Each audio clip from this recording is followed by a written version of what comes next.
everybody. Welcome to another episode of the BREWtally Speaking Podcast, the official podcast of MetalNexus.net, where you can get all your show reviews, concert photos, interviews, and so much more.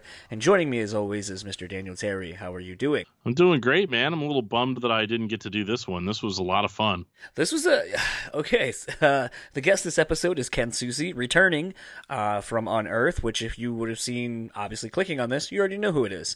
But that being said, this is an interesting one, how it panned out. I bring it up in the interview itself, but basically we dropped the Ryan Ober from Ligeia episode, and I tag Ken in it because we talk about Ken working on the first two Ligeia records. And I guess Ken ended up checking out that episode and then leaving a comment on the episode when we posted it on Instagram and basically going like, this is a really cool chat. Let me know if you'd like to have me on to come talk about, you know, my production side and getting bands signed and so forth. And I was like, absolutely. So slid into his DMs and kind of talked to him for a hot minute. And they were on that Death to False Metalcore tour with Misery Signals and Darkest Hour. And so he was like, I get home on this day, send me a text, let's do it. And this is the interview you're about to hear, or conversation, really. It wasn't really an interview. I didn't fucking write anything down. I just went. But it was interesting in the arc that we basically were able to kind of tell. And I'm going to preface and just say, like, there's something that's said in the very beginning of this interview, and I know we have beaten this thing to death. Here we go. But once again, this was and the whole reason I brought it up is it's a completely different aspect of it, and it's something I have reiterated time and time again whenever we bring up this band. It's always different. It's ever changing, and as such, different aspects of them being back keep adding new wrinkles to the story. And with Ken and Unearth basically doing direct support with Esley dying, it is one of the first, I would honestly say, established legacy bands to go out with them. It's up until now, it's been a lot of up and coming bands. They don't have as much to lose per se by taking those tours, but this is the first time, like I said, that, you know, you see a band with a lot of legacy and history deciding to go out with them. And I think that speaks volumes about how far we are coming with this. And I really want to say thanks to Ken for being brutally honest with his reply. Yeah, you guys covered a lot of ground there. I'm not going to get into it because everybody already knows what I think about it. But, you know, I don't hate Unearth because they went on a tour that would be good for them. Like, that would be stupid. Like completely stupid. But on the same token, I thought that, you know, it was relieving that, like, just because we're doing the tour doesn't mean we're all in on one particular side of the fence or whatever. But the reality is that, you know, I mean, if we're going to make all of our tour decisions based on, you know, like the personal mistakes of every person we've ever met, like there's tons of people out there right now that you think are okay that are total pieces of garbage. You just don't know it. It just happened to be that, you know it about Tim, and you know about something that happened several years ago. There's been so much coverage and so much publication on what various members of the music community think. It's a divided issue. It's going to always be a divided issue. And I did like his honesty and just saying, look, yeah, some of us weren't on board with it. Some of us were. We came to a decision. End of story. No, most assuredly. So, I mean, I just want to preface and say, like, it's there, but I felt that it was a genuine, honest response to a really hard question. He could have given a canned answer or just avoided it as a whole. And he, like I think he always does, and like I think the band always does, just approached it head on, and we're kind of unapologetic in the response to it. So I just want to take a moment and thank Ken for doing that, first and foremost. Definitely didn't have to.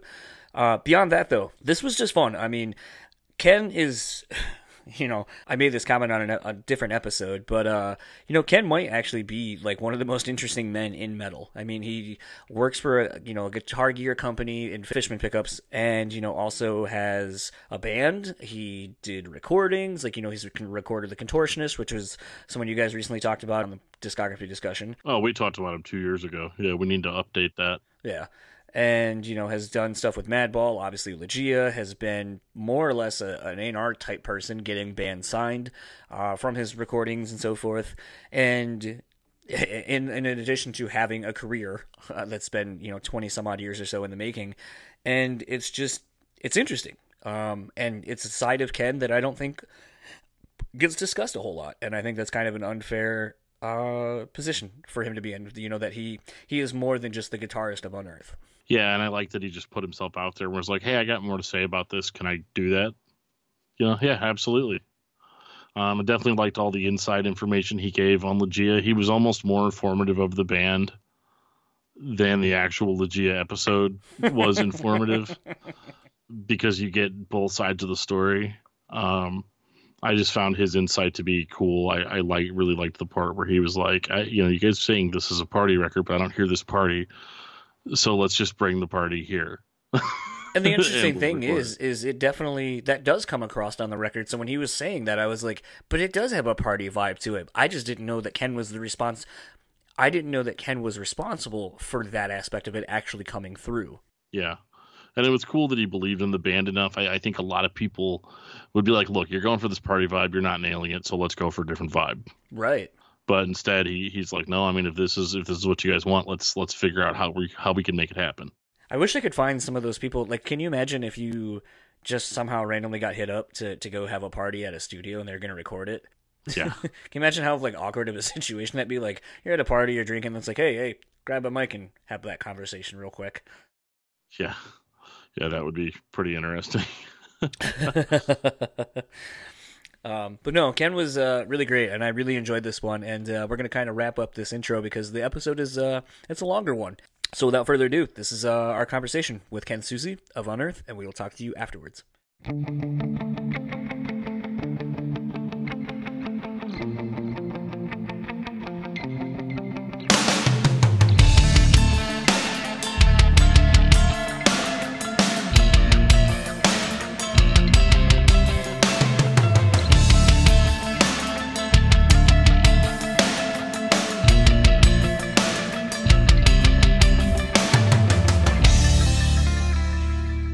So I have the pleasure this early evening of talking with Ken Susi and of Unearth, for those who aren't aware of what the hell he's been doing for the last 20-some-odd years in the music industry.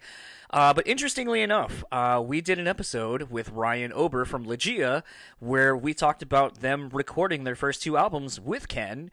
I subsequently tagged Ken just so he could maybe hear a cool story from one of his friends. And Ken liked the conversation and was like, yo, let's do another chat, more so about that side of my time in the music industry and helping bands and all of these kind of things. So I said, fuck it, let's do it. So here we are. You are literally a day or so removed from coming back from tour with Misery Signals and, was it Darkest Hour? Yeah, Darkest Hour. Yeah, it was really funny. Both us and Darkest Hour were co-headlining, swapping every night. But it was really cool because I never toured with Misery Signals ever in my career, so it was good to actually meet those guys for once. You always see T-shirts when you're touring, and Misery Signals T-shirts are the ones that you'd always bump into, and they're such a great band and such a good group of guys. It was really great. The tour went off well. Europe was fantastic. We did the UK as well, and I don't know. I couldn't really ask for a better tour. It seems like there's a little bit of a resurgence happening for our style of music overseas. So couldn't be happier. I want to touch on one thing because I thought this is really interesting given the fact of, and if you don't answer it, that's fine. So it was just announced as you literally just come back from a European run, you're going out with As Lay Dying, and Fit for a King, I believe was the other band. And what was interesting is I saw interesting feedback from the internet as a whole, which granted is whatever it is, but what was interesting is a lot of people, and something we had talked about in our chat previously, was basically just kind of the legacy of Unearth and how you know a lot of bands maybe surpassed you as far as popularity or whatever, but always credited you as being a source of inspiration. And I saw a couple of comments where people were just kind of like, it's so shitty that Unearth would take this tour. And to me, I looked at it completely the opposite way of everyone talks about the legacy and how much Unearth has done for the scene and what they mean to the scene. So it almost is kind of one of those things well, doesn't this kind of validate what a lot of other bands have kind of been going through in the last little bit since As Lay Dying decided to come back and start touring? That if you guys are able to kind of be like, you know what? fuck it, we're going to go do this tour. And, you know, we've been friends with these guys for a long time and so on and so forth.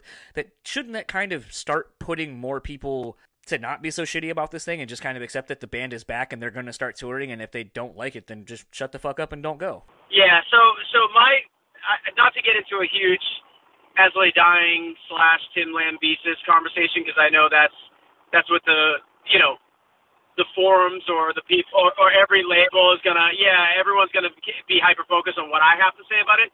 All I can say is that we knew when Tim went to prison, it was a shock for all of us, and we couldn't believe. After knowing him, you know, for so many years, it was tough to like wrap our heads around what actually went down and the fact that he did what he did. But you know, with everything, with life, nothing ever happened. Some of my guys, you know, nothing happened in the sense that no one was hurt, thankfully. But what he did was incredibly wrong, and a lot of my guys were conflicted about doing, you know, the run in general. But at the end of the day, me personally speaking, you know, on my behalf, not my band, I could say that we've known As I Lay Dying just as long as we've known just about anybody else. I mean, we knew them back when they were on Pluto Records. And funny enough, Tim gave us a demo tape outside of a VFW hall when we were touring, maybe with Indecision back in 2000 or 2001. And we became friends with them off of him handing us a demo tape and us just staying in touch over time, because back then we weren't frequenting the West Coast as much. So it was just good to know somebody back then, and they were always really good, genuine guys. And beyond that, Jordan Mancino played the drums for us when Nick, almost for like a year, I think, or a year and a half, when Nick blew his back out and had to get surgery. We've been super tight with those guys, from doing Slipknot tours and headliners and co-headliners and all this stuff throughout the years, being label mates. And you know, with Metal Blade, especially at that time, and even now, the bands had a lot of camaraderie. Us, Black Dahlia Murder, a lot of bands, As I Lay Dying, that were just signed to that label at that time. It was a family atmosphere.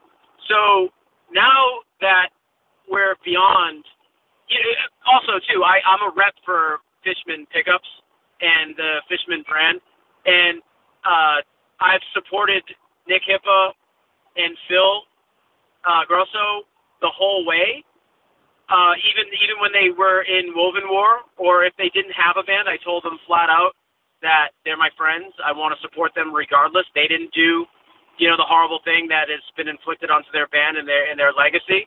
So I don't think we should hold them accountable, you know. So Tim did something wrong. He spent time in jail. In my opinion, he's done his time. What he did is unspeakable, and I don't condone it, and I don't think at this point he does either. And like I said to him when he and I had a talk, I mean, he's going to walk this earth humbled at the fact that, you know, maybe people will give him a second chance or not. And I think he's, you know, hopefully he's a changed man, and you know, I wish them the best.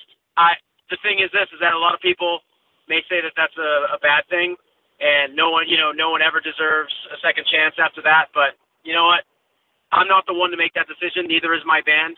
We've known that band for a long time and supported that band, minus Tim, and we're not going to change our position on that just based off of. We're not going to change our position on that because the guys in the band are extraordinary people. Absolutely. It was just one of those things. You are literally the first person. I've had Ryan from Fit for a King, but you are the one solely now, the first person I've talked to where I've been able to kind of ask, because like I said, I know I'm not going to be so braggadocious to think that you listen to this podcast, but it has kind of been a thing where I have been very much the same stance you have. And everybody like hits me up and they're like, is this a fucking front? Or are you just doing this just to be the other side of this and be an asshole? And I go, no, I legitimately feel exactly the way I say all these things. And as such, it was, like I said, just interesting to me. Like, it's one thing to be, like, in a Fit for a King spot where you're an up-and-coming band, so, like, getting this opportunity maybe because nobody else wants it or is willing to take it, that's one thing. But like I said, so many people honor and value what you guys have done in your career. It was just interesting to see so many people go, well, I can't believe Unearth would fucking do this. And it's like, Well, if they are, and you value what they have done, and you value their career as much as you do, then why don't you take that as the benchmark of being like, okay, then I guess I need to reevaluate how I feel and either squash the shit and move on, or just don't, like, flat out just be like anything. If you don't like something, just don't fucking look at it. Like, we live in this world where people are just too quick to shit on something and then just continually shit on it when it's like, dude, you're wasting so much time and effort. All of that aside, though, that is not why you're here. Speaking to the Fishmen and all that kind of stuff, and like we were saying, though, you know, you produced the first 2 Ligeia records, and, you know, have done a record with The Contortionist and with Madball, and that was something we didn't really hit on the last time we had you on, because it was more about the new Unearth record. So, you know, I guess what actually got you into producing? Because, you know, I understand most band people nowadays have a home setup and they record demos and shit, but around the time you would have been doing this, that wasn't necessarily as feasible as it is now. It was a huge investment, and one thing that I can say, the only reason why I got into audio recording and producing and engineering wasn't because I wanted to make great records with other bands. Believe it or not, when Unearth first went to cut we went into a Boston studio to cut our first demo tape with a guy named Richard Durkee. Believe it or not, I went to high school with the guy. He was a friend, and he was an engineer, and the thing I did not like about that process was that we had a time limit. It was like X amount of dollars a day, and we had X amount of hours in order to achieve our goal. Now, mind you, there's drums, there's guitars, there's vocals. Everyone needs their time, but we were just kids, and we're running, you know, trying to get our demo tape to sound as best as possible in such a short amount of time. And believe it or not, when we signed to ULG Records, we went in with Adam D, who was a friend at that point, pre-Killswitch Engage. He was still in Aftershock. We were literally, I think we recorded that record for $1,700 maximum. So we had a budget. I think it was within 2 days, and we were. Adam said it best. He said, "I just remember a bunch of little guys running in and out of the room screaming and, you know, tracking their parts and literally sprinting from inside the control room to outside the control room to get their parts done." And that's what we had to do. So the reason why I became an engineer was because I actually didn't like the fact that, you know, there was time constraints. I wanted to make any record. I wanted to be independent, and I wanted to be able to make any record I wanted to whenever I wanted to. And I want to be able to track Unearth or any of my side projects or anything that was in my head at any time. And believe it or not, the saddest part about it was I had a side band, a joke band. It was called the Sweatpant Boners, and me and my old high school friend Robbie Roadsteamer. We had this comedy album that we wrote as kids, even back in high school, and Adam D heard some of it, and he thought it was hilarious, and his brother owned a label, Devil's Head, Toby. Yeah, Devil's Head, and he wanted to put that out, and believe it or not, we did that record with Adam. It was kind of the same thing. We were running in and out of the room, but I actually watched Robbie and a few other people in the local scene, you know, get, I guess, shit on by producers. It's very easy for a guy trying to, you know, you guys spend all this money trying to track and trying to do this stuff, and then you have an engineer who's bored because it isn't the biggest band in Boston or something, and they don't even know what they have in their hands, and then next thing you know, they're just doing a half-assed job either producing and or engineering. So I didn't want to be a casualty of that. I wanted to be able to make a record for myself where it came, like I started meeting new, you know, bands and younger bands, and it actually inspired me to write, to see these guys, you know, at that point when I was doing this, when I started to make records, it was in the 2002, 2003 time period. And, it was inspiring to work with young guys, bands that are just on the up and up and upcoming in the local scene, because I felt like they had that thing that my band maybe, I mean, we still had it. There was like that fire in your eyes, you know, when you're trying to make a great record, but it humbles you to see guys just trying to make it for the first time. And I liked being around that atmosphere. I would rather be around that atmosphere than guys who have, you know, that are bitter and jaded about the music industry. So I chose to spend most of my time developing young bands, and I've got a lot of them signed because of that. I know it was funny in the interview I did with Ryan, he was talking about how initially you were doing that record and it was going to be for, I think he said prosthetic, and then it ended up turning into a thing where Ferret was interested in it, but they decided to keep that from you because they thought you were going to charge more, which I thought was funny because it's... Yeah, no, with prosthetic I would have, because here's the thing.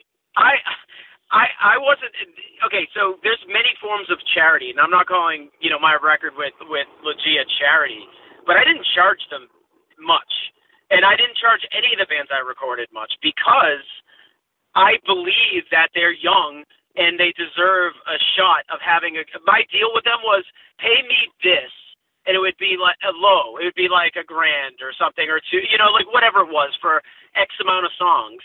And I said to them, like, I'll give you all the time in the world, just don't abuse it. And, if you want to spend that extra time on that guitar part or the drum part or whatever it is, so let's just get it done, let's just get it right, because I want you guys to leave here and feel really good about it. But I said, if you do a major label or a budgeted record, I would appreciate it if you guys would let me, make some money off of it, because those guys have money to make, and these things do take time. I'm not doing a favor for the label. I'm doing a favor for the young guys that are just trying to make good music and get themselves out there. So did I need the money? No, I was making money with Unearth. Did I need the money for the studio? Yeah, a little bit of maintenance, but for the most part, it was more of like, paying back for all the great things that I've achieved, in my career. Something, and kind of touching on the Ligeia stuff, it's something we were texting about last night. The thing I've had a couple people reach out and say to me is, they forgot about the band first and foremost, which I think kind of happens with bands that obviously don't exist anymore. But beyond that is, a lot of people either really liked the first record or really liked Bad News. It seemed like no one really liked everything. Like, I feel like I'm in the minority with that, in the fact that I loved everything that the band did, because I feel like it's a fuller picture of who they are and what they were almost able to do with the career they sort of had. But well, I think Ryan articulated that really well.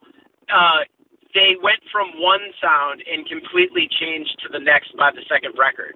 And even I didn't understand it as a producer, but we'll get there when we talk about the records in sequence. Well, I was just gonna say, you've the limited work you've done as far as a producer, it's really kind of all over the place. I mean, you look at a band like The Contortionist, they sound nothing like Ligeia. Ligeia on Your Gift Is a Ghost and Bad News sound nothing like each other. And then even, you go to Madball, and that's more traditional style New York hardcore, and it's like none of those... It's either like a really great compliment in the fact that you are so diverse musically, which you are. I mean, listen to anything either in Unearth or your side projects, you'll see that.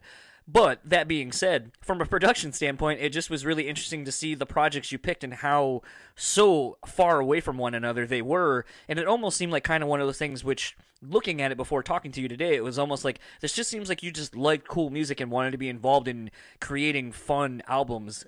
And it really wasn't a business. It was just kind of like how Fishman is and a lot of other things you get involved in, where it's just about having a good fucking time. Well, I'm a very eclectic listener, and the one thing that I try to do is focus on the sounds and what the band's trying to convey onto tape. So when you talk about these bands, now mind you, there's a whole long laundry list of other bands too. Like, I got a band called Screams of Arita signed. They got picked up by, I think it was Prosthetic around that period of time. There was so many. I think what you said on the last podcast was so true. There was so many bands being signed, and labels couldn't keep up with the demand. Everybody was looking for a new band, and labels were throwing deals at everybody at that point. So I even got a band signed to Victory from Canada. They just came to record with me. They were called The Rise and Ruin, and the bass player to this day is still one of my closest friends. And believe it or not, Victory threw them a ton of money to do a record with me after I did their demos, and that's just let's go without saying. But sometimes you just hear a band, and in my case, I listen to a lot of different types of music, so I knew sometimes I would defer records onto other people, thinking that they could do a better job with them, but in most cases, I would say I know exactly what these guys are trying to do, or maybe these guys don't even know what to do, and I think I know what they should sound like in order to get some type of not commercial success, but success in general, or achieve a goal for them. So with Ligeia, Scott Lee brought that project to me because he was managing them, and Scott's been a friend, since I was 17. He's a great person, and he said, can you do me a favor? Can you do this record? And I was like, well, let me listen to it first.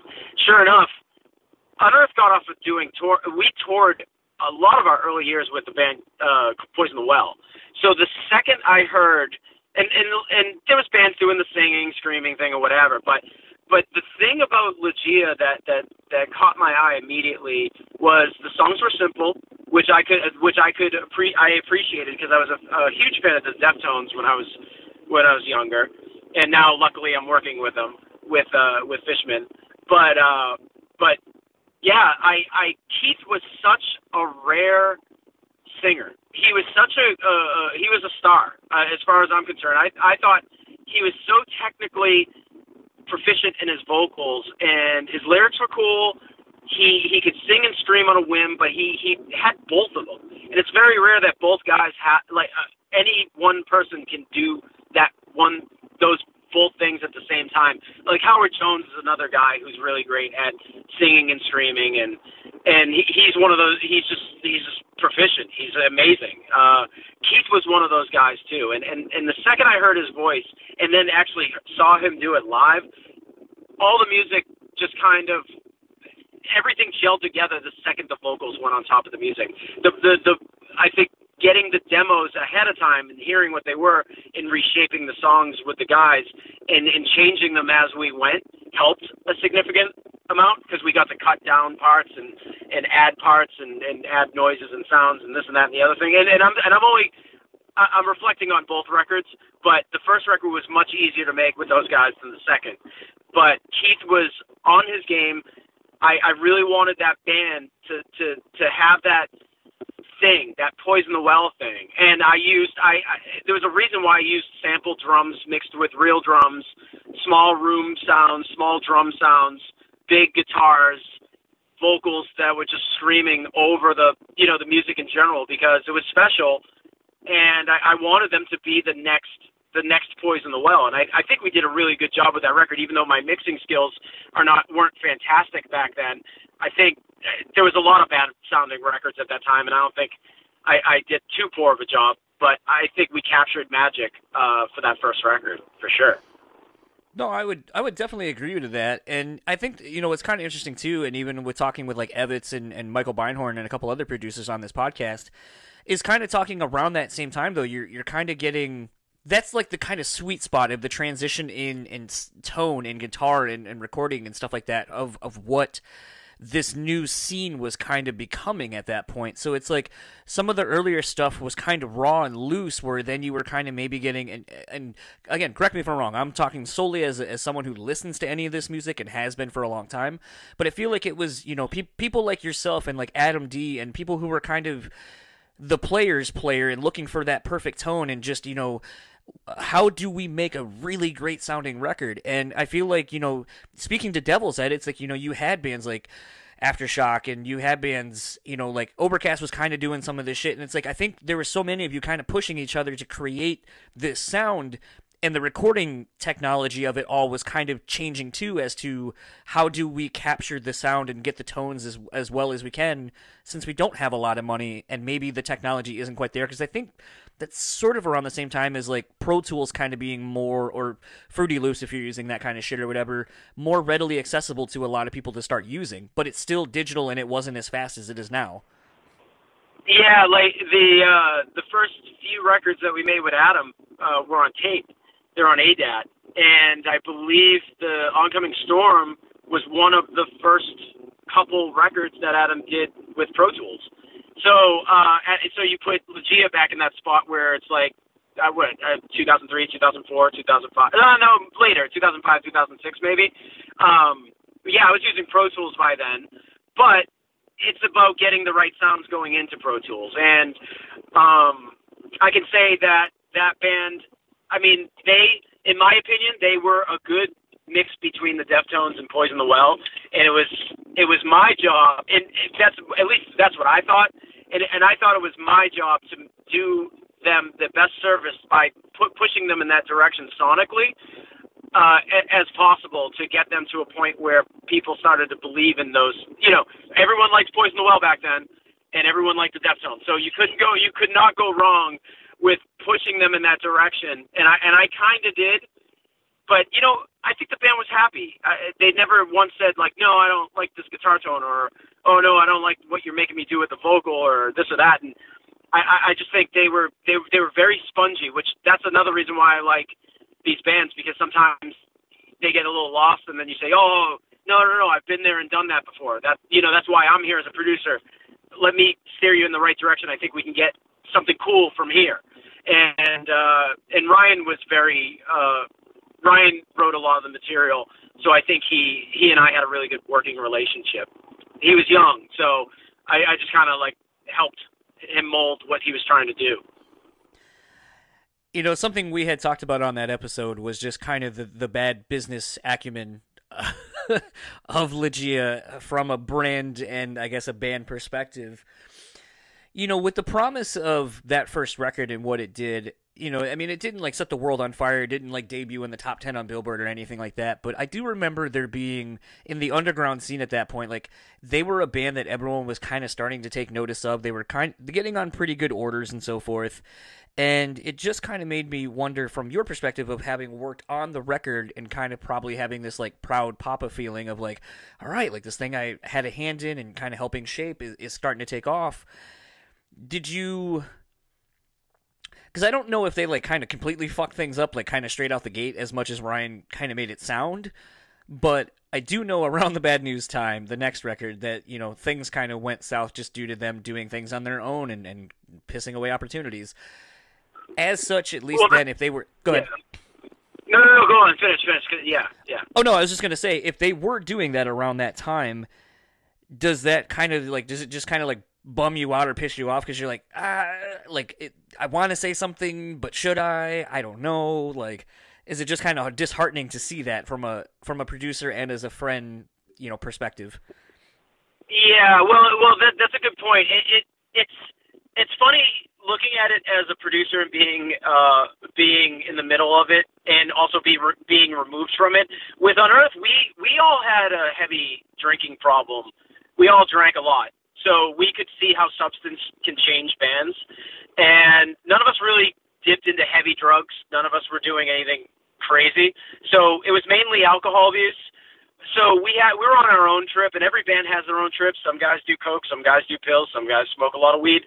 I don't know what it is, but the one thing about Ligeia is that the band that I worked with on the first record was very different than the band I worked with on the second record, and I was very proud of the first record, and I would go to a lot of their shows and kind of fold my arms in the background and nod my head when the show was going well, because I felt really proud of what they were achieving, and there was a bit of hype around them. But I think it was a solid 2 years or so when it was time to make another record, and they came back to me and they said, would you make another record? And I said, yeah, for sure. And I agreed to do the record before I heard any material. One thing that did happen was I got the demos and I didn't understand them. That was the one thing, and I think the band knew this. I think I articulated that with them, but I said, I don't understand what you're trying to do. And they were saying, well, this is going to be a ratty kind of rock record that was in your face, and it was dangerous, and it had to sound like a party. It was very opposite of what they were trying to achieve on the last record. So I was a little bit confused by that, but I still believed in them as musicians, and I was going to help facilitate that because we had success before, and I believed in myself in order to steer the record in a right direction. But after hearing the first initial demos, I was really disappointed with Bad News. I didn't know what they were trying to do at all, and the songs didn't really make sense. The lyrics were kind of hokey, and what ended up happening was and mind you, these are just the demos, but the band released some type of demo that they made I don't know if it was in a local studio or basement, but it wasn't great, and it was on MySpace. And Carl Stevenson's from Ferret it still is. He's my manager now, but we've always been really tight friends. And he called me up, and he was actually saying to me, like, I don't think I could put out this record. They just destroyed themselves. It was one of those kind of conversations. And I remember having to talk Carl off the ledge and say, Carl, listen, I get it. These demos are shot. Whatever, just let me work on this. Trust me, I will get something out of them that you'll be happy with. And it was actually kind of a long conversation, and Carl at the end of the day was like, I trust you, okay, and it was like one of those, don't F me over here. And we got to a point where we recorded a lot of the material, and I started really digging into the material with Ryan. I think the band was, we lay down the drums to a lot of these songs, and my approach was, this is a single band. This is a band that's like, everything's going to rely on the lyrics, because you have certain types of guitar riffs I can always cut and change them later, because we were recording to a grid on that record. So I was like, okay, well, we could change things as we go or re-record things as we go, and I'm going to rely on the vocals the most. So we changed a lot of the guitar parts and a lot of the structures, and I remember we got them real, real tight. Then Keith came into the studio, and he started laying down some vocals, and I didn't understand it, and we still were, I was trying to make him make moves lyrically that weren't so obvious. I think you can tell by the record Bad News that there's a lot of obvious, and I'm quoting, quote unquote, obvious kind of lyrics. They're very straightforward and kind of like they're very in your face, and there always should be some type of mystery in vocals, like where people can interpret it for themselves. But with him, he was coming out all guns blazing and talking about this crazy party that they're having, or these real deep drug addiction kind of relationship kind of topics. I remember piecing together the record, and I remember everything. We finished it, and I remember saying to them, we were sitting at my console, and I said, you guys keep saying, and it kept coming. It was a recurring theme. This has to have a party vibe. This has to sound fun. And literally, I was like, I don't hear a party in this record. I said, the record's pretty good. I think we got to a pretty good place, but I don't hear this party that you guys keep referencing. So I think we had $200, $300, $400 left in the budget. So I told the guys, here's the deal. I said, we're going to grab some microphones. We're going to spread them out all over the studio. Now, mind you, this is a home studio. So we're going to spread them out all over the studio. We're going to spread them on the console. We're going to spread them all over the place. And I said, bring as many girls. I mean, these guys are girl crazy, just like any guy in their 20s, right? I'm like, don't bring dudes. We'll play some music. We'll get a keg. We'll get some liquor. We'll just get everybody drunk. We'll just rage. Like, we'll just party at my house, party at the studio. It'll be sick, and I'll just record the party. So so as these people came to my house, who I've never met before, as a bunch of Western Mass chicks, I would say girls with like a lot of lower back tribal tattoos and stuff sitting on my lap in the console. I just said to everybody, guys, we're gonna party, but do me a favor, any kind of conversations you guys are having, anything you want to say to the boys, just spit it out in the microphone. All the microphones are live. Say whatever it is that you want. And we also had a fire pit going on in the backyard. So, if people didn't want to be in the studio, they could drink outside and, circulate. I remember sitting there with the guys, and there was a couple seconds where some girls were like saying like, hell yeah, in the microphone and just being funny. And we were listening to it, and we were just looking at each other with that. I remember turning around to Ryan and being like, dude, this is sick. Like, what we're capturing here is so sick for the record. And the guys were kind of like nodding their heads like, I don't think they understood me, but I think we all kind of understood. And then the next day I spliced like 3 hours of party tape Pro Tools party tape, if I can call it that, into the record, and it made the record kill. I think it made the record. It tied the record in like really well. It was a legit party vibe at that point. You know, there's a breakdown that they have, and there's those girls that say like hell yeah at that point. And Keith would say these like ladies, don't be shy. You know, he would say these lyrics, and I would have these girls like at that party cut and splice like things that they would say in the middle of the songs, and I thought it made total sense at that time, and we had fun with it. What was the reaction from Carl and the label when you turned in Bad News? They liked it. Yeah, at that point they were like, I remember Carl being like, this is completely different from that demo I heard. That's all he kept pushing forward. He's like, I didn't know what to think, but I think Carl believed in me enough, and then when I delivered the final product, he was very pleased, and I think the band was pleased. I think going back to your first question about substance and the guys making bad business decisions, yeah, that's another part of the conversation. But what I can tell you is that their substance was pills. I don't know how much was going on. I don't know who was doing what, but it was the first time in my life musically. Well, no. Sorry, let me take that back. It was the first time that I saw someone with such great talent like Keith see his talent be diminished by pills. It actually kept me from ever trying them or doing pills, because I watched what Keith went through, and there was a time after that record he was trying to do another record. I don't even think it was Ligeia. Maybe it was. I can't even remember.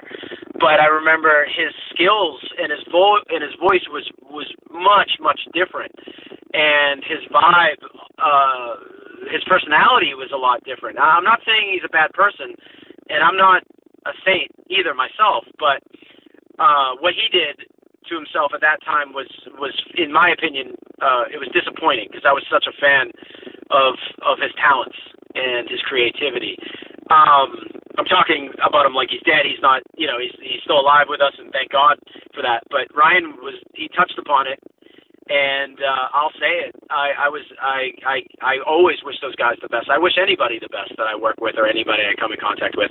And I was really disappointed that that kind of substance got a hold of them, and it taught me a little bit about that. I mean, that plus seeing like guys like, you know, Randy Blythe, you know, deal with his demons in the early days and stuff. So it's, you know, there's a lot of that goes around in the industry, and I was disappointed that it became a crutch for those guys. Last thing I'll kind of touch on Ligeia before we move on. Do you think, in spite of the lyrics to some of the stuff that they touch on Bad News, do you think if the band were to come back now, do you think they would be able to have a successful career, or do you think the time for a band like that has come and gone? I don't know, because I'm a terrible judge at that kind of speculating. I think a band like Poison the Well, if they came back, I mean, they had such great success that I think a lot of people would be really excited to see them. In the case of Ligeia, I feel like they might have not have reached that high of a plateau like a Poison the Well, where they were doing a lot of headlining gigs in front of, you know, a lot of people, to where they could come back and make a mark. Do the guys in the band have individual talent to write a great record even now? Yes, totally. Do I believe that the record that we all made together, the first two records that we made together, are great and could sustain themselves? I believe so. I always thought they were great. I don't know what, you know, Joe Schmo from whatever city that used to like Ligeia, if he would, like, you know, spend his hard-earned money or stop watching his kids, you know, for a night to go see the band. I'm not sure. And then when I say that about Ligeia, I'm saying that about anybody. A lot of these fans are now, I mean, we're what, 15 years removed from that? People live different lives, and I'm not sure if they would come out. Do I believe? You know, I'd have to see the guys. I'd have to hear the band. I'd have to see what's going on with the dudes. But do I believe in them? Yeah, I believe in all my friends, and I believe in all the people I've worked with or toured with. I really do believe that everyone is special, and those guys are special, for sure. Moving on from that, you at this point in your recording career, you've kind of worked with, like you were saying, you worked with various labels, have ties between your own band and the touring you've done with other labels and so forth. Were you getting tapped quite a bit to start working with a lot of bands? Or, because something you had kind of touched on before was talking about how, you were responsible for doing some demos or whatever and getting some bands signed. So it kind of made me wonder if you've ever kind of maybe had a label not approach you necessarily to do a record from a production or engineering standpoint, but to do A&R work. No, never. No one ever hit me up for that kind of work. If anything, I was too hyper-focused on my own band. And as far as the recordings went, I didn't really pursue them. I didn't really want to be an engineer per se. I just kind of wanted to make great records with great bands. And I think I got myself into a position where I would make all these great records with these like young bands. And it's just like being a manager in the music business. Someone always can do something better for you. Every label at that time had their guy. So some guys would record with Adam D. Some guys record with Zeus. Some guys record, all these big names, Steve Evans and Machine. And so I was the type of guy that I would get all these records, and I would get their first record, and by the time they were on to their second record, like The Contortionist, they were already on to different guys, different, which I totally think, that was the right decision for their band. I did help a band like Contortionist rearrange their music. I mean, their original singer got arrested when he was, before he was supposed to fly to Boston. I think I recorded a whole record with the guy, with some guy singing, and then he got arrested and couldn't tour, this or that, and then they had to get another singer, and it was like this whole thing. But I worked my ass off on the Contortionist record to make, and I saw them in an interview after the fact, after we made that record, and they kind of were saying that, they were the ones that, really shaped their sound and this and that, and they came to the table with a lot of great stuff. But I helped them from afar, write and rewrite stuff, and that record, that one record that we did together, I mean, it is all them for sure, but I made that record, I steered that record into a heavy direction. If you notice all their releases since then, they've been, very, very prog, which is fine, but I definitely, was over their shoulder helping them make the riffs a little hit harder and make certain parts breathe more. Those guys were very smart musicians, and they're very good. I'm not taking any credit for the success of that record in the sense that like writing wise, but one thing I was nailing, the one thing that I take pride in is that I made their heaviest record to date for them per se, and I take pride in that because they're a different type of band now. Maybe that's not what they were going for, but I still think that's a killer record. Adversely, when you work with somebody, and I'm really trying to remember the year that Madball record came out that you did, but I think it was like 2011, I think. I kept coming up with like 9 or 10, so I'm glad I wasn't too far removed from that. But I mean, you're working with a band that has been, I mean, fuck it, let's just call it what it is. They're a legacy band in that scene. Is it intimidating to work with a band that kind of has a very set sound and a very, rich legacy and hope that, you're able to add to it and not put out the record where people are like, man, what the fuck was this? To speak to that, I could say Madball. Okay, so this all stemmed from Mike Jestin was in Unearth for a few years. Mike, left the Mike in Unearth. Well, we split Unearth, and we had to split because the relationship that we had with Mike at that time was very toxic. But Mike and I did this really great drum thing for Meinl. We recorded some just a track where it was just all percussion. And I remember saying to him, like, let's do this really organic kind of thing, and and we recorded these great tones for this one Meinl sample pack CD, whatever it was, and he remembered that. And Mike and I had, we had our differences when he was in the band, but we still remained friends. We all remained friends with Mike. He's such a great guy. And I was really shocked because he called me one day and he's like, hey man, would you do a Madball record? And I was like, Mike, are you kidding me? I said to him, I could shut my eyes and envision exactly what I would do with you guys. I said, I've listened to Madball for so long that I know exactly how to approach that record. I was like, I would do it in a heartbeat if you have me, kind of thing. And Mike was like, definitely. He's like, I really like the drum thing that we did together, and I think that you'd be good for this particular record. So I definitely listened to a couple of Madball records, of old, and where they led up to that point. And I felt like, the Madball of old had a lot of raw energy, and the mixes were definitely set it off with such a great monumental record, and the mixes were like real good. I think that was on, I'm not sure what label it was on, but it was on a big one. I'm sure it was like Roadrunner or something. But then their records up to the point where I made their record, I was like, oh man, I wish the guitar, I was saying to myself, like, oh, I just wish the guitar tone sounded like this, or I wish the drum sound sounded like that. And I actually told Mike, I'm getting my chance to do what I want to do with them. And those guys came in. Now, mind you, it's not intimidating to work with. It would be intimidating to work with a band like that if I didn't know them very much.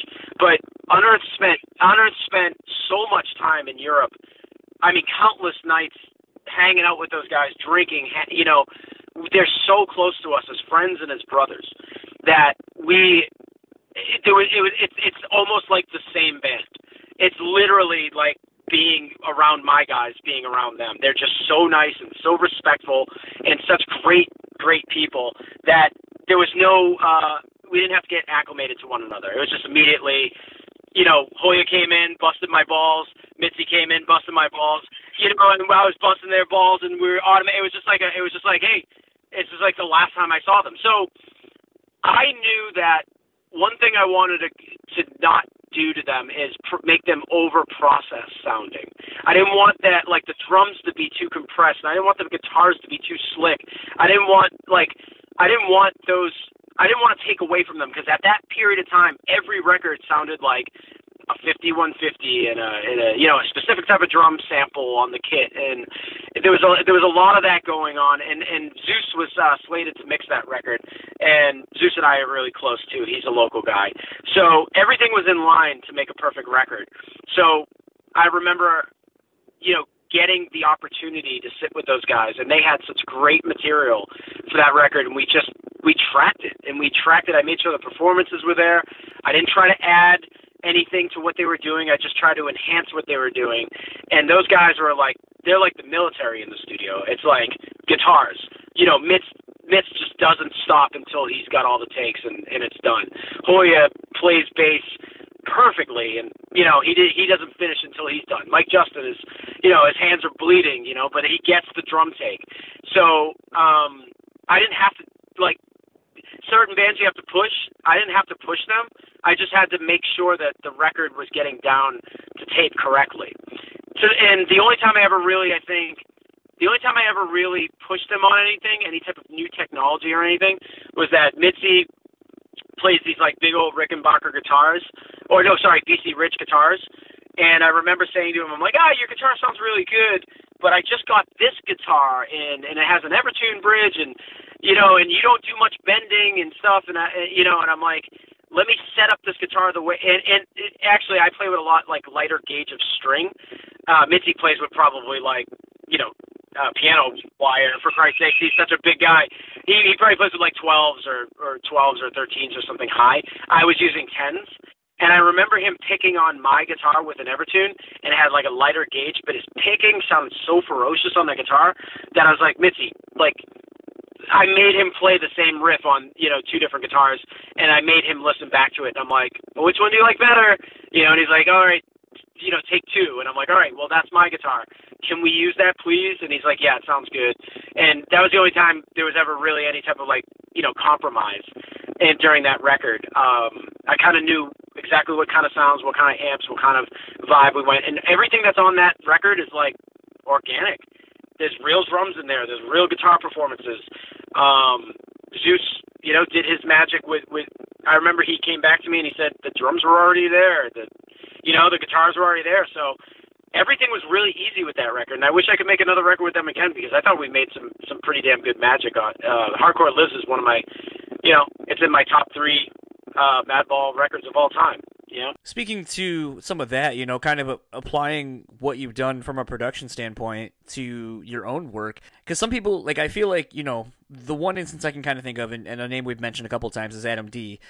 There's been one instance in Killswitch's career where they went with a different producer, and everyone talked about in the band, in interviews and so forth, talked about how weird it was, and it just wasn't really a Killswitch record because of this new element that wasn't really the tired and true thing that makes a Killswitch record what it is, which is basically Adam more or less doing everything. As such, when you, as Ken, going to do Unearth stuff, when you go to record with different producers and so forth, is it hard sometimes for you to do some of these records? Are you wanting to be more hands-on in the production aspect of what you're recording, or are you able to separate entirely and just be like, I'm here as a guitar player in this band recording this record, I'm going to let who we've entrusted to do the mixing and mastering and everything do their job? Yeah, I can remove myself easily from that because I don't claim to be the best producer or the guy that knows everything. Like working with Will Putney, I wanted to get a Will Putney mix. I wanted Will Putney sounds. With Adam, I wanted Adam sounds. With Mark Lewis, I wanted Mark Lewis's sounds. I didn't want to. I don't want a producer's a producer for a reason. And if I was producing a record for Unearth or something or another band or whatever, and I wasn't in the band, sometimes let me say it like this. Sometimes when you are separated from the band that you are in or the project that you are working on, you get better results with somebody else being on the outside coming in because they can see past the fog, whereas you're in the band and you're in the moment and you're kind of connected to these things because you wrote them. I have no problem with throwing my hands up and talking to somebody like an Adam and saying, hey, Adam or Will Putney or Mark Lewis, I wrote this. What do you think? And they say, it's not good. Or that sounds not what you think it is. And I take their perspective because you know what? They're not married to what I'm married to. And it's good to get like a breath of fresh air. This past Unearth record, I didn't even really like, I went to DL's house from the Acacia Strain, and he and I are really, ex-Acacia Strain, he and I are really good friends. I actually just needed a place to go that was other than my own studio to go write. I was like, DL, would you hang out with me? And we're friends anyway, but I'm like, would you like to, listen to some of my riffs and just, I need to be in a different environment than my own house, and DL was like, yeah. So next thing you know, he, Buzz, and myself were tracking some demos there. And it was just good to get out of my environment, So with Adam, Adam's the only guy I know that can and Will Putney for sure. They can remove themselves. They can start a record and they can finish a record on their own because they're just that good. Adam, I'll go ahead and say, Adam's, in my opinion, the Paul McCartney of our generation of metal. The guy writes and records, and he's a musical virtuoso. I've never met anybody as smart with music as him, or production, or anything. I think Adam is the top. He's flawless. He's just so great. He knows how to make magic. So there's a lot of times where, and he and I are just good friends. I would trust him like I would trust a brother. So when he says something, I listen, and I don't have a hard time, taking guidance from a fellow friend and also a musician that I respect. You just mentioned kind of like the murderer's row, basically, of between Zeus, Adam D, Will Putney, and DL. Mark Lewis. Pretty much. Mark Lewis. Yeah. And I would say, it's safe to say for a slightly different take on that, you can even include why am I totally blanking on his name? Well, Andy yes, Steve's another big guy. I was thinking of Colin Richardson's really good. Machine's really good. Yeah, there's a Jason lot of Sukoff. good dudes out there. That's the other one I'm thinking of. Jason Sukoff. Zukoff's good too. Yeah. But basically, you've kind of mentioned really the people who have kind of, and Joey Sturgis too, I guess you can't not say his name. that's basically, the last 25 years worth of like current metal producers, like, and you could almost name them, on like less than two hands. And it's interesting, to me that, in my opinion, on some of the stuff you've done, I think you if you went down that road, I feel like you might be actually in that same breadth of all those other people, because I feel like while your career in the production aspect has been kind of limited, I still think, like I was saying earlier, like you've done such a wealth of far-reaching genres that I think it showcases that I think you could have done really interesting things with a lot of different bands. So with that kind of being said, what's a band, either current or whatever, that you would really love to work with in a production sense, since you kind of already said you don't really do it for the money or anything like that, you do it because you want to make a good record. So who is someone you would like to work with? Well, I'm actually glad you asked that question, but to just to first say thank you for giving me putting me in the same breath as those guys. But I don't see myself as good as a producer as any of those guys.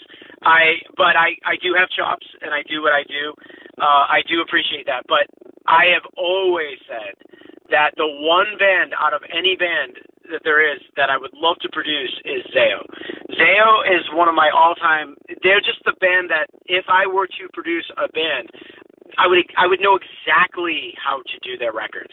I have listened to that's one of my favorite bands from that time period, and they are still making music, and they're all great guys. Scott is one of my. I actually have Scott's 5150 amp that he recorded all those iconic, in my opinion, iconic records, Zao records on.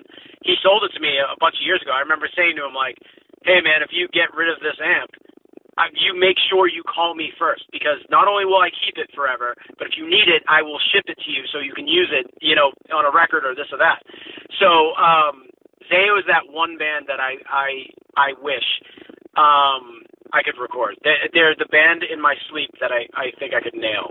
I could totally nail their whole vibe. Interestingly enough, we had Scott on the podcast. My co-host is a rather huge Zao fan, and as such, that's how we got Scott, and him and Scott were talking about various things. So I already just sent my co-host a text and was like, so we need to facilitate this and make this happen. So hopefully, if nothing else comes of this, like Jamie Jost always has those pitches on every podcast. Yeah. If that's the one thing we can put into the universe and try to make happen, then I would like to see that happen, because so far, like you said, you've worked with bands that you are passionate about and that you love, and in the case of the Madball record, it was a band that you were so familiar with and knew inside and out, and you were able to bring out a record as a fan, but also as a peer and as a I don't even know the word I'm looking for right now. Basically, as a peer and as a fan, and so it basically got us the best of both worlds. It brought the old Madball sound that we have all come to know and love, but also kind of put it into newer production and brought it to the this time period now. And I think it is the best of both worlds, and I think it would be really interesting to see what you would do with someone like Zao, because I think you could do the same thing where you would be able to appease old fans, but also the fans that like what they're currently doing, and I think you'd be able to marry that very well. And since they seem to be doing just a shitload of EPs anyway, what the fuck do they got to lose? Like, you just fucking work on 2 to 3 songs, put out a fucking limited edition vinyl, and everyone will be happy. As I said to Scott years ago, if they just show up, I'm not even talking, there doesn't even have to be a dollar amount attached. If they just show up, I will do it. I don't give a shit. That band, like, as I said before, it's not even just the sounds, it's even the taste in riffs. Scott and I really like what he does, and I think I would know exactly where they should go in songs, and if they were stumped or what, like just that kind of thing. I just know I would know how to assist that band. But yeah, they don't have to pay me $1. I would do an EP, a record, whatever it is. They're one of my all-time favorite bands. And even Buzz and I just recently were playing somewhere. I don't even know where it was, and we put on Zao, and we were just like, I remember. I think my bass player, because he doesn't really listen to Zao, or wasn't around that time period. I think he was like, "What is this?" And Buzz and I was like, "Shut the fuck up! It's the heaviest band in the world." Where we geek out over those guys, And there's a lot of influence, in our own material from them because, we played shows with them at an early age, and I would die to do a record with those guys for sure. So with that being said, obviously we kind of touched on the what you have coming up for. I think it's just a summer tour, the European tour, right? Or is it a spring? Yeah, we're doing some festivals in the summer. And we're doing that As Lay Dying run, which is obviously, as you said, people are conflicted as to why we would do it. Even my own band's a little just to put it out there. Even my own band's very conflicted on doing it too. But we know what we're doing. It'll be fine. We're still on Earth. We're still the same guys. We are who we are. We're just gonna play music and put on a great show. That's all we're worried about. And I'm going to pose you this. This is my last question, and it's just a bullshit fun one just because I was talking with Matt Fozzie, the ex-guitar player from Taking Back Sunday the other day, and at the end of it, he asked me, because when I asked what the band's going to be doing from here on out, and this can apply for Swivel, it can apply to hopefully another USA record, or Unearth or whatever, but just in general. He asked if I felt that what the climate is as far as what's the demand, EPs or full lengths. So with that being said, do you feel that maybe EPs are the way to start going, or are you more of a traditional let's always do an LP? Here's the thing. I actually was just talking about this very topic with my band. We haven't put an EP out since 2002. We put out the Endless EP before the Oncoming Storm. I said in 2006 to Brian Slagle from Metal Blade, I said that with technology, with the advances in technology, at the time I think it was Napster or whatever, I can't even remember. YouTube was just starting to blow up. I think I said to him that we're starting to enter a period where singles make sense, not full records. Not the 14, 15 song record, that you remember. And I made the statement that we're all going towards singles, not even just EPs. But if you were to ask me what I think is, as a musician, let me answer this on both sides. As a musician, you want to get the full length. If you're really into a band, I want to hear 10, 12 songs from a band and just engulf myself in it and really feel every single track. That's the musician side of me.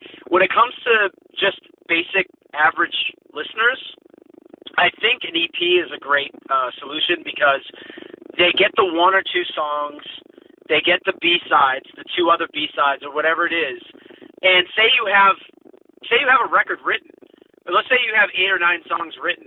If you put on an EP in September, that's 4 songs and everyone really likes it, you can follow it up with the same quote-unquote recording and time period 6 months later, and you get a whole fresh perspective on 4 or 5 more songs. So I think if you're one of those listeners that's fly by night, I just want to hear a song or two from these guys, I think an EP is great because if they like that EP, you've also recorded 10 songs, so you can then release the rest of that later at another time. I'm a big fan of that because I really do feel that EPs are great. I like listening to a band for X amount of songs and wanting more. But there's some bands, like for instance,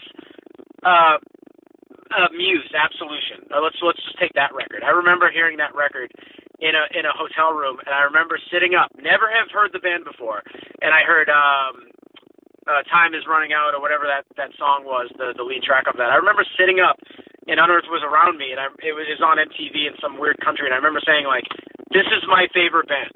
I just remember getting up and saying, this is my favorite band. And I went out and I bought the record, and I remember listening to the whole record. I remember being like, oh my God.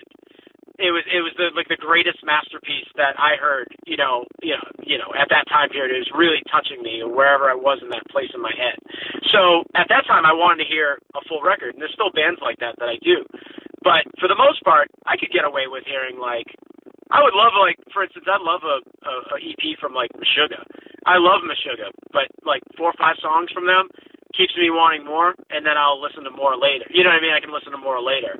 Killswitch Engage is cool, too, because I don't necessarily need to listen to the full record, but, they come out with, Adam always writes, 5, 6, 7 slamming tracks on a 10 song record, and then if they were separated, yeah, maybe I'd have more time to focus on all of them, and to appreciate them a little bit more. But that's a tough question because it depends on what type of listener you are. I feel like, and I've been saying, I feel like we're going back to that like 50s era of music where it literally is just like 7-inch singles, like here's your main single and a B-side maybe, and that's going to hopefully catch on and you're going to be able to tour on that for a while. I keep looking at hip-hop because they're basically the route that is kind of determining what the rest of the music scene or the industry really is kind of doing, it seems. Yeah.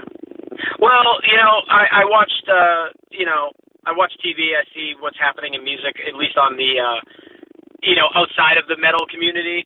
And I think it is as it's always been. It's kind of like a dog and pony show. Everyone's there for fashion. Everyone's there for things other than music, So I can't really gauge what popular music is now because we live in the Wild West at this point. I think all the great music is hidden inside of YouTube. Like, for instance, I'll use this example. Let's just say that your favorite band in the world is like the Beatles. You can grab a Beatles video on YouTube and then you look in what's good, that playlist that's on the right-hand side. And as you dig into that right-hand column in YouTube, you start finding bands that are coming out now that are sick. For instance, sometimes I take a little venture into the internet where I'll go to YouTube and I'll look up a band like Kraftwerk, which is a band I've never really listened to. It's electronic music, and I'll say, why do I always see Kraftwerk everywhere? And why do I like them? And then the next thing you know, I listen to their tracks and I'm saying to myself, wow, I get why people like them. They're pretty sick.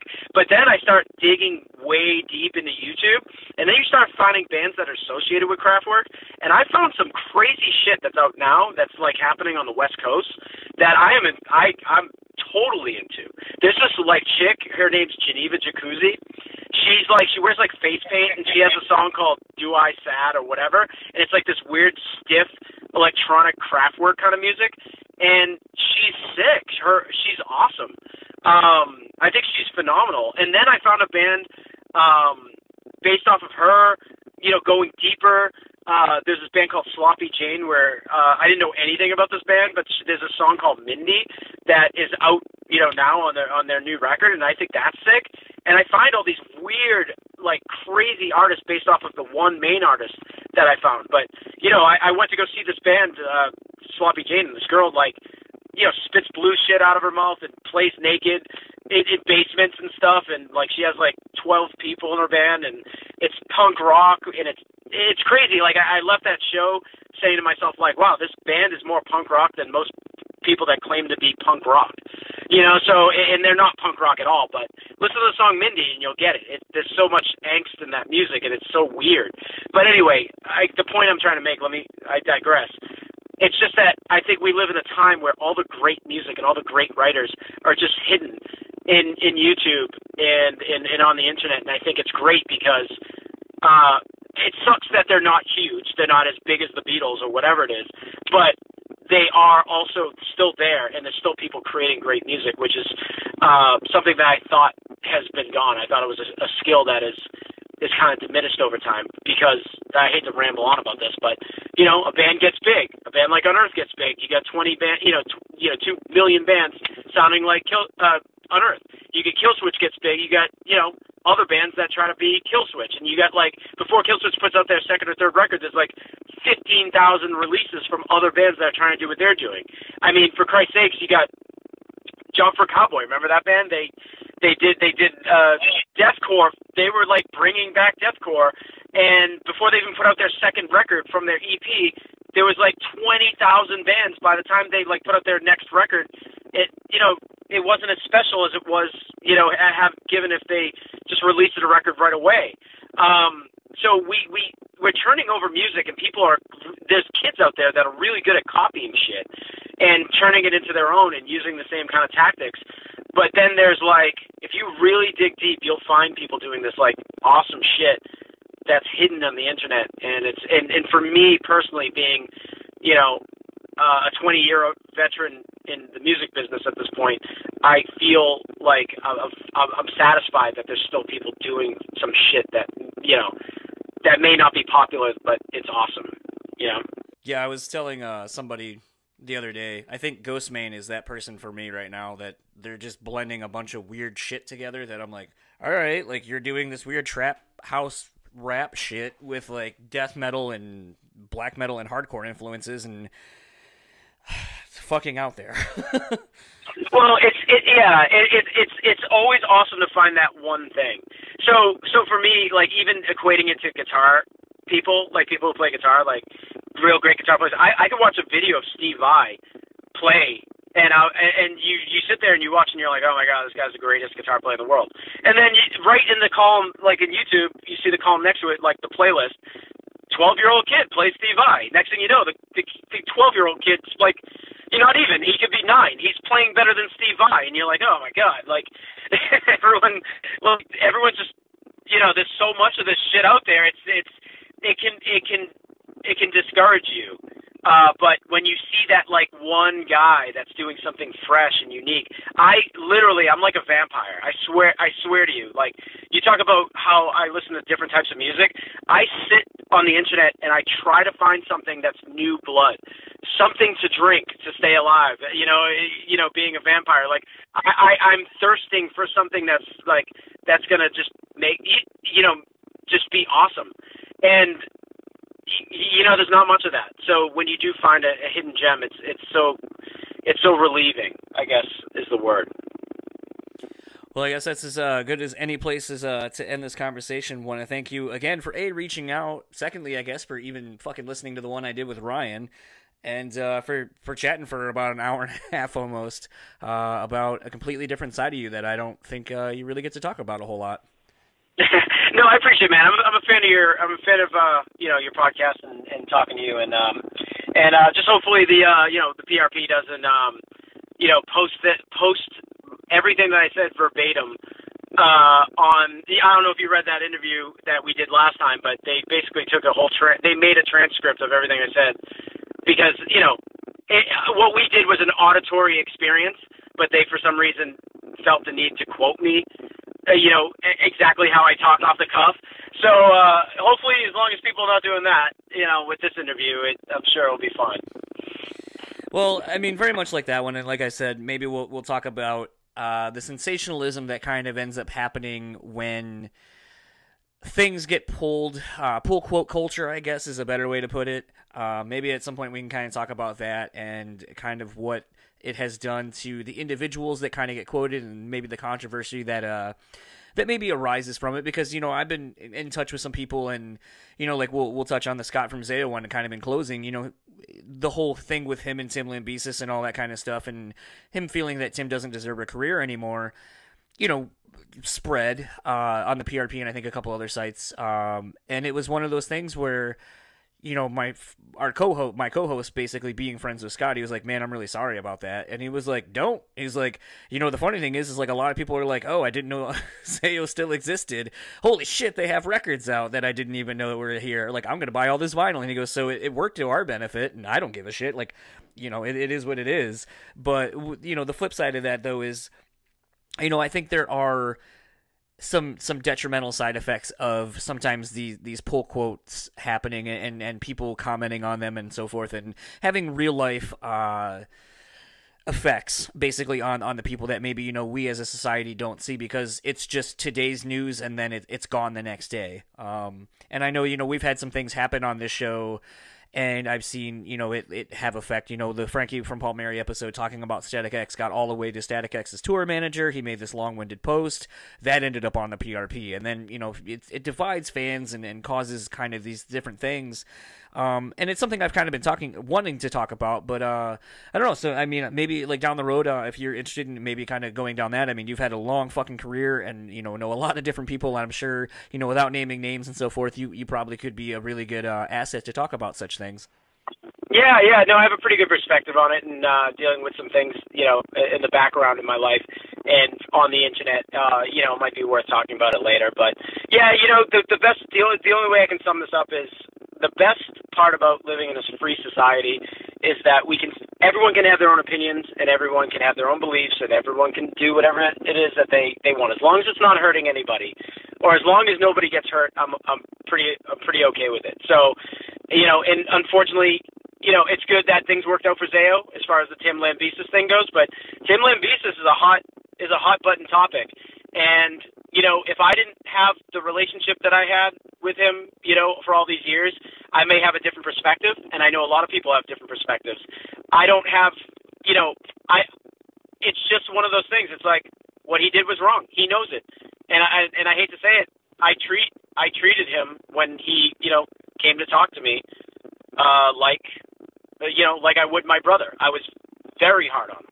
And I think a lot of people were too. So it's a hot button topic. But the thing is, the best part about America is that anyone can have their own opinion, and people can do whatever the hell they want. And we shouldn't really typecast people, for instance, for their beliefs. So if someone chooses to side with him, which I'm not saying I do, and some people that choose to go against him or support him, which I believe there are plenty of people that are practicing right now.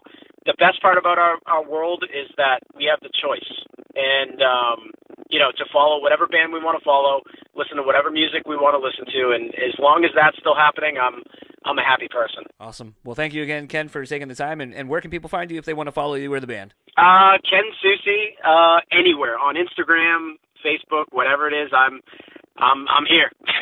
I'm alive. And, thanks again, and hopefully we'll catch you in the States sometime and maybe do it in person or something. Anytime, brother. Talk to you soon, all right? So that was my long conversation with Ken Susi, talking all things of his production career. Dan, I bet your ears perked up toward the end there when I asked him who his dream band to produce would be. Yeah, I mean, when's that going to happen? I sent Scott a text right after that, and he's like, he's an awesome dude. And I was like, cool. So like, when's the record happening? I mean, all that band does is basically put out EPs and such. So it's like Ken could, bang out 2 or 3 songs, put out a 7-inch, call it good. Yeah, absolutely. I mean, I need to add to my leaning tower of Zayo 7 inches, so that would work out pretty nicely as far as I'm concerned. It would be interesting. I think anybody who has listened to that Madball record that he did, I think, that speaks volumes, because that was at the time, because I think Madball's put out 2 records since then. Yeah. That was definitely, I remember seeing all the reviews for it back in like 2011, where it was like, Madball's back. And right. I don't know, it's interesting, and I didn't really think much about the Contortionist thing, like he was saying about how, he really fought to make them, be heavy like they were on that record, but how that really is the anomaly of all the other records, because they went more prog on everything, and I was like, yeah, you know what, you're right, like, in thinking about it now, yeah. That is exactly... Yeah, Exoplanet is exponentially heavier than anything else they've ever done. Was it interesting for you to hear that story, given the context of doing discography discussion on them? Yeah, absolutely. I mean, I kind of just figured Contortionist was a heavy band that just went more prog over time. I didn't really understand that they were kind of leaning towards what they were going to become that early on. And then you've got Ken being like, no, you need a strong, heavy debut record, to really get people on board. Do you feel like that was, because admittedly I'm not the biggest Contortionist fan, but do you feel like I said, man, nobody's perfect. I was going to say, do you feel, though, that was a disservice based on where they would go? Because it almost kind of feels like a bait and switch when you look at like what would come later on. Not at all, because I think it was helpful, like hugely helpful. I think he was right. Like, a guy like me probably wouldn't check out a proggy band like Contortionist based on their later material. And maybe that's just me being a meathead, but like, you sold me with some sweet breakdowns, and now I'm willing to accept that, that's not all you are. Right. But I don't know, just to have that like baseline aggression, be like, yeah, this was a great band, and they were a deathcore band that you could tell, were above average as far as their musical ability went. So I think Ken's right, though. They needed to still establish that. I think they had a good fan base there. And I think people that are like, oh, wow, that guitar solo they did was really cool. And this band's like really atmospheric. So when the next record comes out, it's not a surprise that they've gone in that direction. So I think that having that heavy album showed them not always just being a kind of fruity, floofy prog band. Right, like a Dream Because, Theater. like I said, I probably wouldn't have, I wouldn't have really checked them out based on their second release. Even though that's a great release, I love it, but I love it in the context of that first album. Right. No, it's just it's so funny to see what Ken has done and just a lot of the touches. I mean, you and I obviously being big into metalcore, and that was the genre of music that, obviously was one of the ones that we got into as young teens, whatever, and so forth, as it was happening. So it's interesting to kind of see Ken kind of put his stamp on other subsets of the genre, but not be, and something we talk about at the end is just, he's not limited to just, I listen to tough guy metal or whatever. It's like, I'm so much more than that, and I listen to so much more than that. And I think it's because of that diversity and that wide range of scope that he's able to have from other genres that I think it allows him to look at things from a production standpoint and just kind of know, like, this is what should be done, this is, probably what shouldn't be done. And as such, I think is also why when you see a band like, Swivel, which is more kind of like a 90s alt kind of band, or you look at USA, or you even go back to Burn Your Wishes, the project he was doing with Adam D of Killswitch, which was more kind of like a sort of post-hardcore indie kind of band. I mean, they're kind of hard to explain, but I mean, he's able to do all these other genres so well because I think he's so studied in other genres that, and from a production standpoint, he kind of knows, like, that's probably the thing that makes this sound like this. And I think that that's what he's able to bring to a lot of the records he works on. Yeah, absolutely. And I would love to hear him do a Zao record, to hear what his vision of what he thinks that band should sound like. I have a feeling I feel he's kind of like a lot of Zao fans. He really likes those first few releases, where they, had like Blood and Fire on. So I think he would probably be shooting for something similar to that.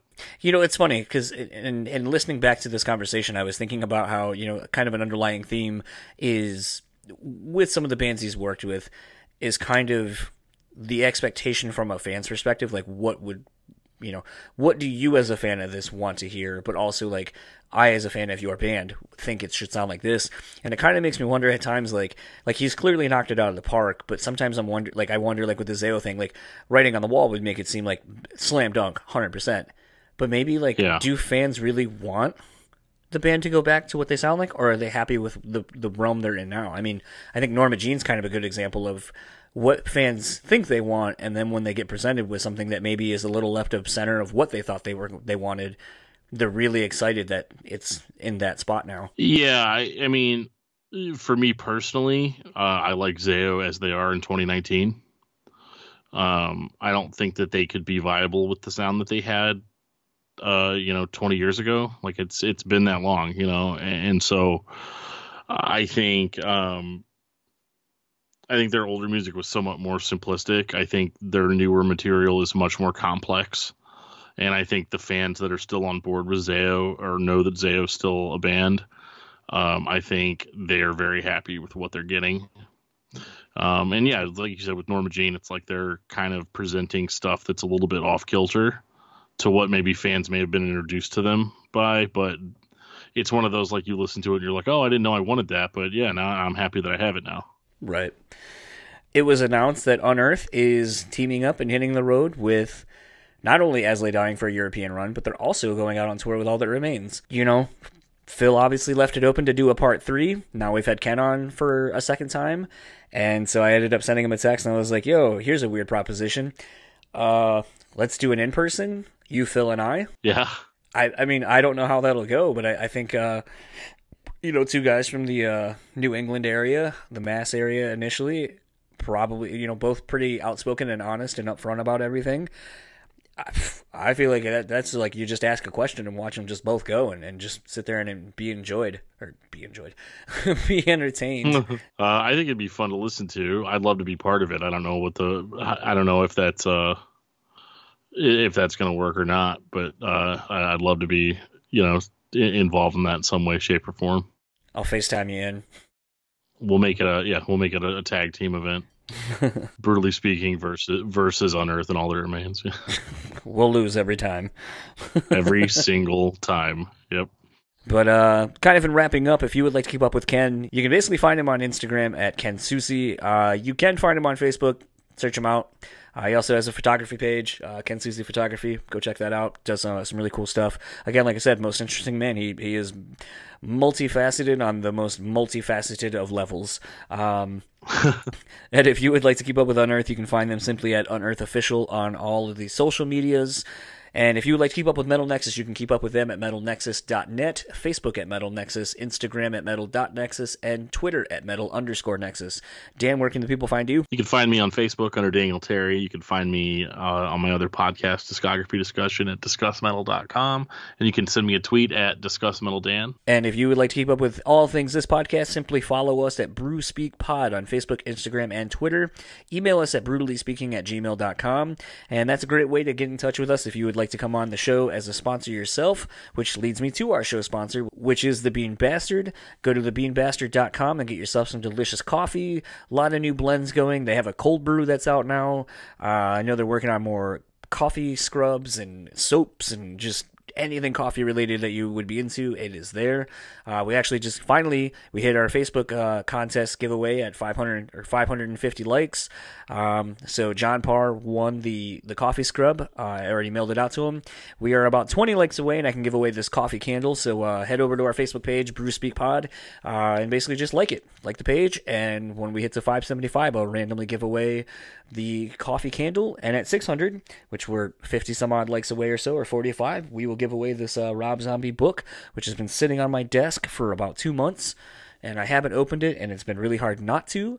So please like the Facebook page, invite your friends to like it, and who knows, you might win one of these awesome prizes.